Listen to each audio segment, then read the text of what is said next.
then we'll put the crate back down. So then you guys will be able to.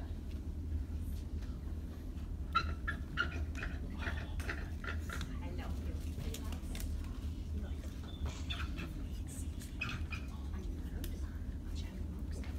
He likes Kaye.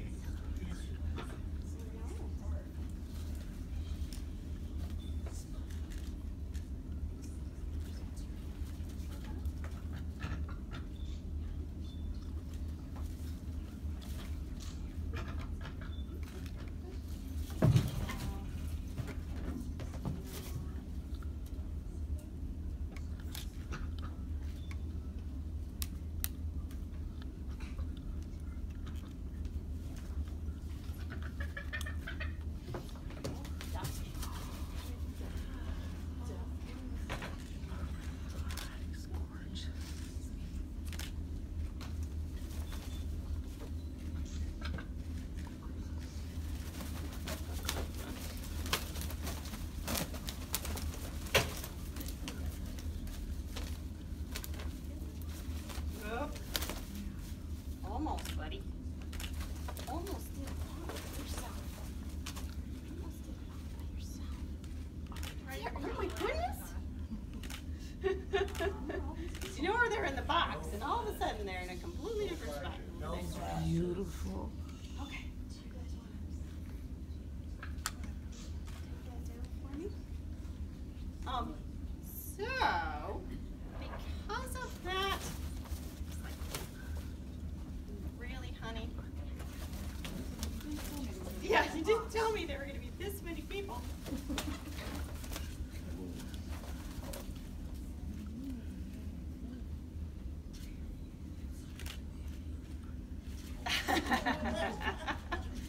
He threatens every once in a while. I just don't know. So because of that injury to his tail, he was dropping tail feathers. They were molting more often than they would, you know, without an injury. And so his tail feathers have gotten to be really light colored, and I think it's because he's probably on his 4th set of tail feathers versus his 3rd set of tail feathers. And I am gonna just let him settle down before I show you his tail. We'll just kind of let him get situated here and see how it goes. And so he's starting to get a little more yellow in here. You can almost kind of tell that his head feathers are getting a little bit lighter. He is a male bald eagle, so he's right at what a male bald eagle should weigh. He's about 8.5 pounds. He's been hanging out. We've got him in about a 10 by 20 foot area with a pool, keeping all of the perches low for him. You guys could see right away when he jumped off the fist that he just doesn't. He's got good mobility. Yeah, because I always feel bad when I'm trying to go and get an education bird out of an enclosure and they can't fly, and somehow or another I still can't catch them. And so he's got very good mobility down on the ground, but we don't want him to get up too high because I think it wouldn't be, you know, it would not be a good landing if he got up too high. And so we're keeping everything about here and there. Eating good, seems to feel fine, and we're just continuing to practice and taking him to programs because our eagles are very hard workers. The reason we have him is that he can't fly with the broken wing. Thora was a lead poison case, and so these guys really have been helping us out with,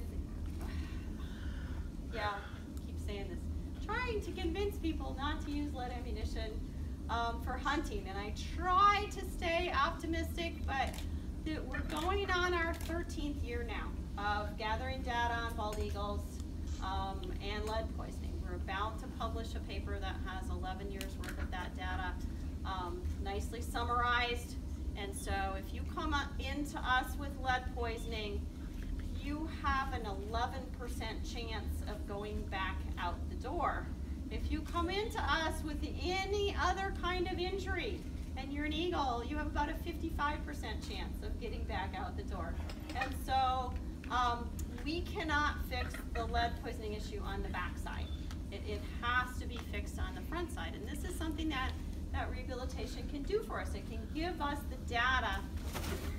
He's like, I'm going for the door. All right, hold on, buddy. Yep. There we go. I like how they jump off. They're upset about that, and then they look over at you like somehow it was your fault. Yeah, that happened. Why did you do that to me? And so the lead issue, when we started working on this 13 years ago, I didn't think it would be quite so complicated. I figured that we would be able to figure out the lead source, and we've done that by taking x-rays of eagles that come to us. We're finding shot, we're finding shrapnel. One eagle, we found an entire 22 bullet in her stomach. She'd swallowed the whole bullet. And it was a copper-jacketed lead core bullet. And so we know from that necropsy work that we've been doing on bald eagles that it's an ammunition source. And he does it. He's agreeing with everything I'm saying. We'll just go with that. And so we really know it's an ammunition source. There's lead shot.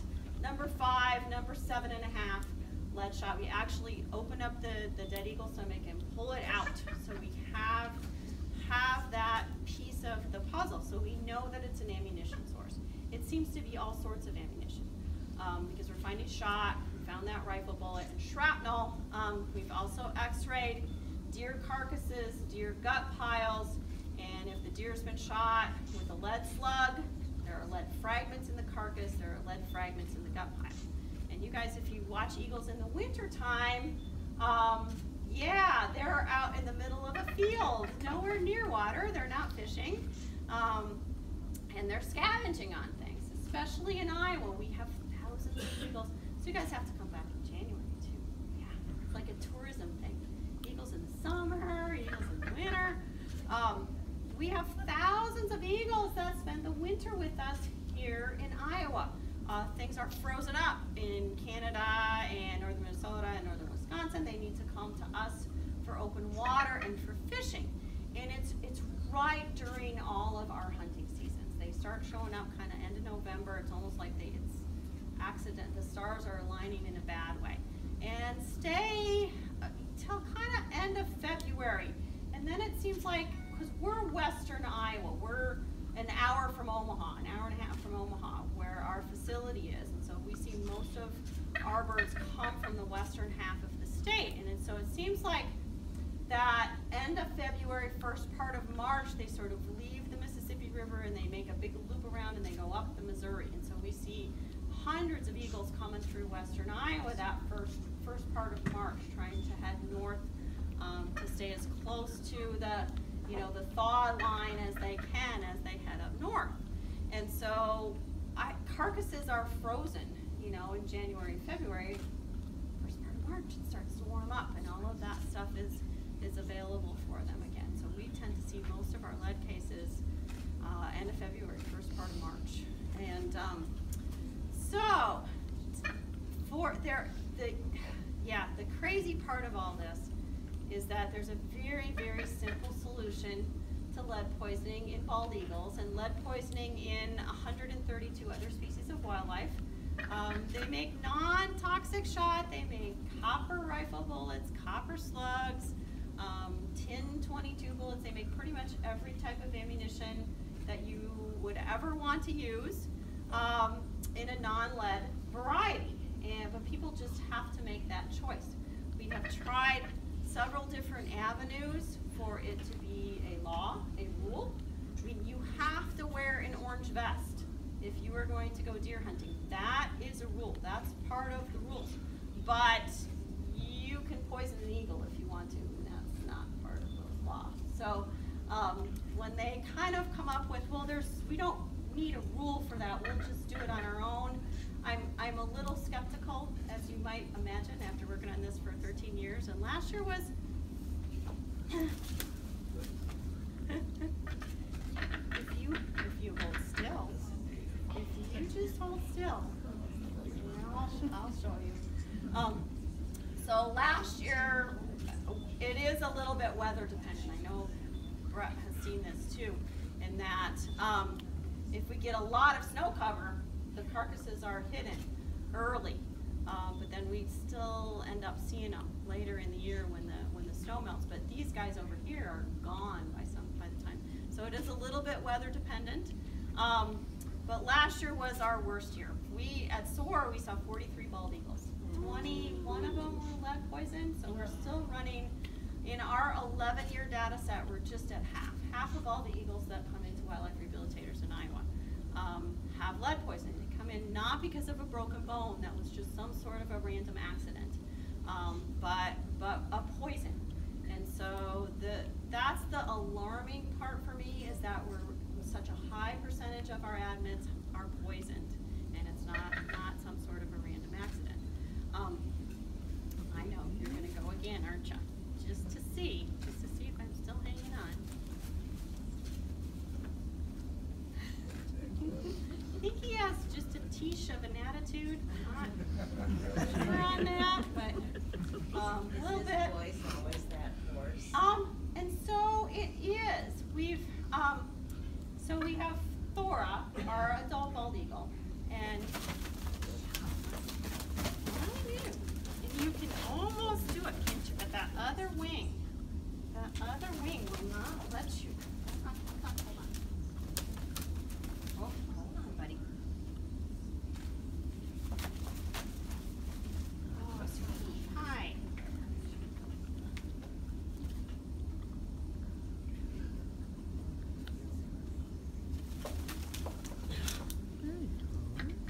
Well, yeah.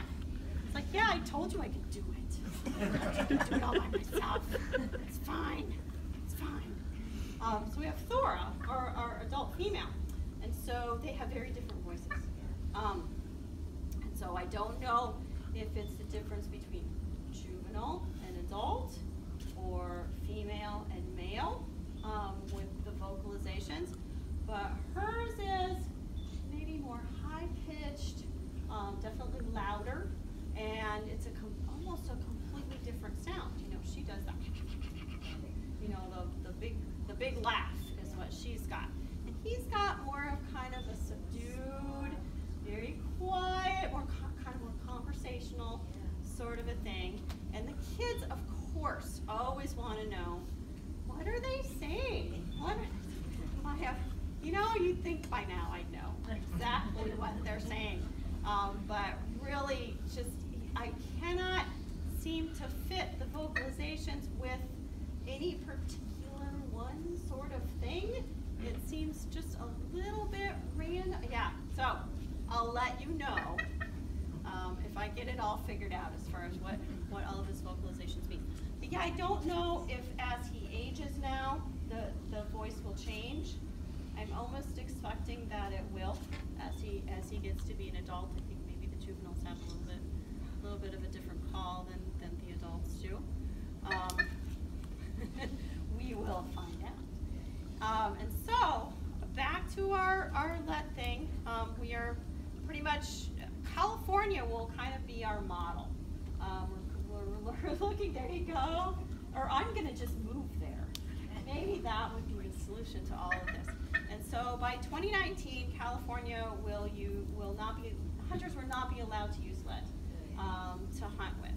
And so I think that deadline will come. The Fish and Game there in the state is already kind of phasing in those rules in certain areas. The ammunition manufacturers are gearing up. They're making all sorts of ammunition in a non-lead form. It's going to be sort of a non-event. Everyone will continue hunting. The ammunition companies will continue selling ammunition. It'll be just a win-win-win all the way around. Let fewer condors poisoned, fewer eagles poisoned, golden and bald out there, and it should be just that's what we want it to be. Everyone should win in this situation, and so there really aren't any losers. We've been, but it's hard to get people to change. So Savannah's been helping me this summer. And we have a banker friend that we get to see every so often. And he invited me to come do a Rotary program. So we talked all about our research and all about the lead. Oh, well, you know, I'm still using those lead slugs. And I don't you? He goes, well, yeah. Well, the venison that you make from an animal that's been shot with a lead slug will have lead fragments in it. Yeah, and so I tried to play the human card. I'll try anything, you know, at this point in time. He's like, oh, yeah, well, I can't remember what the excuse was there. His wife doesn't know. Maybe, oh, there we go. I'm calling her. That will solve my problem. And so he doesn't, in order to shoot copper slugs out of a shotgun, you have to have a rifle barrel, which most deer hunters, it's rifle barrel is more accurate. That's really what they would prefer to use. Absolutely, yes. And so doesn't have you have to buy a rifle barrel. Oh, it's just dragging his feet.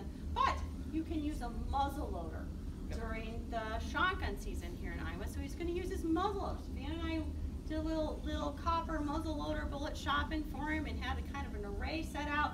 Well, he has a 52 caliber muzzle loader, which is just the very most oddest size.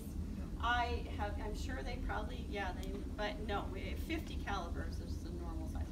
So not the right size bullet. So we saw him the other day. This has been going on for weeks. I'm sorry, it's a long story, but it kind of proves the point of how difficult this seems to be, and that logic doesn't seem to come into play. And so we sat down with him just a couple days ago, and he said, oh, there's a new rule in Iowa. And so Cynthia's going to help me figure it, because it's yet another kind of gun and another variety of ammunition. So in Iowa next year, or this coming fall, so it'll be December, shotgun season, you're allowed to use a straight necked bullet. So that would be a rifle that, and he was all excited because it's like the Old West. You have to pump these kinds of guns, and they're 40 caliber, 44 caliber, 9mm. I said, well, do you have one of these? No, I'm gonna have to buy one. And I'm like, well, that gun's probably gonna be for $500. A rifle barrel might be $100. Yeah, so logic is, and he's a banker. So there you go. All right, so Decorah, show everybody your tail. Let's see the pretty tail. No.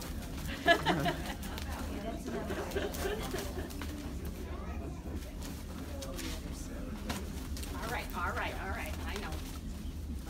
That was not good.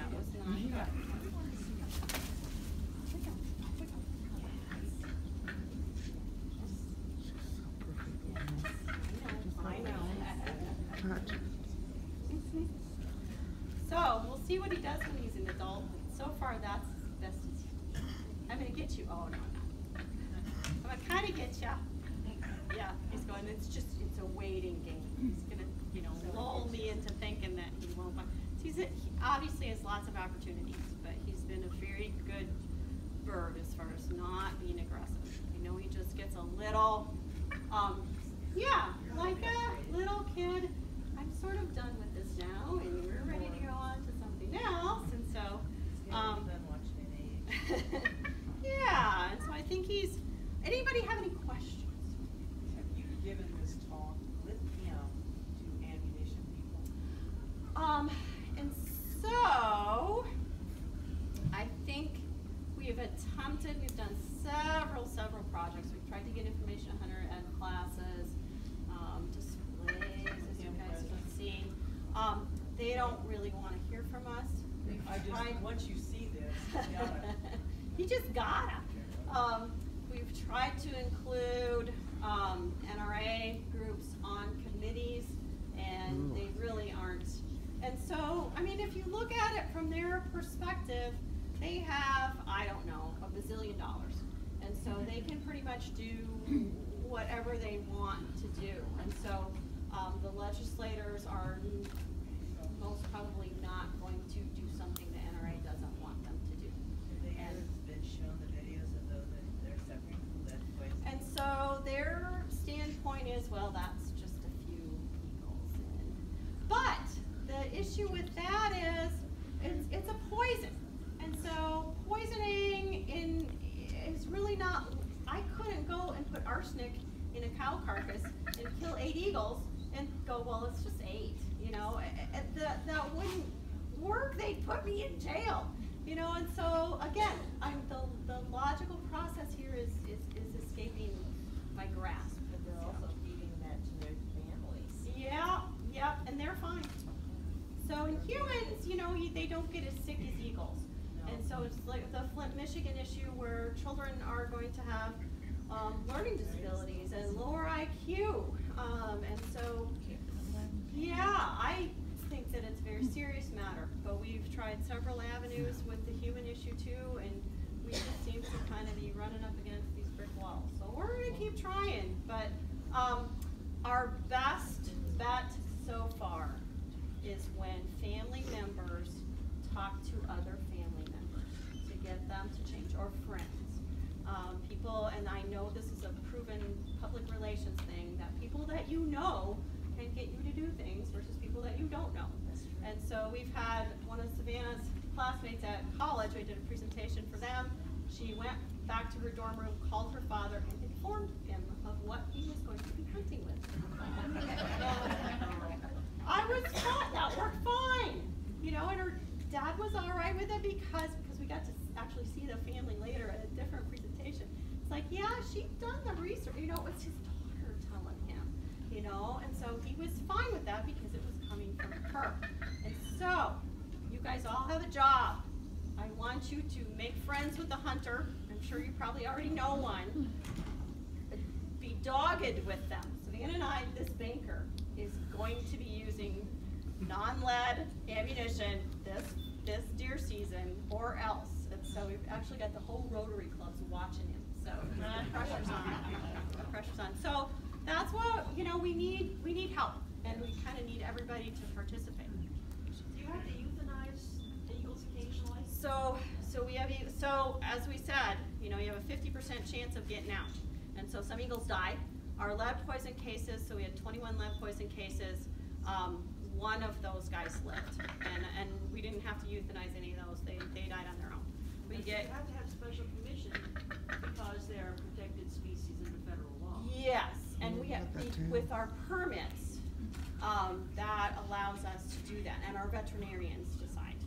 Yep, we rely on them when we have a spinal injury and absolutely no movement in either legs. That's a pretty clear-cut case. And so, but our veterinarians do most of that decision-making for us. Lead paint was one of the first things lead that was brought to the attention of the public. Right. And it's pretty much become accepted as, okay, this is what we have to do. Is there studies relating the lead content of lead paint, danger to children versus the content of lead fragments in wild kill being fed to families? Well, again, the logic would tell you.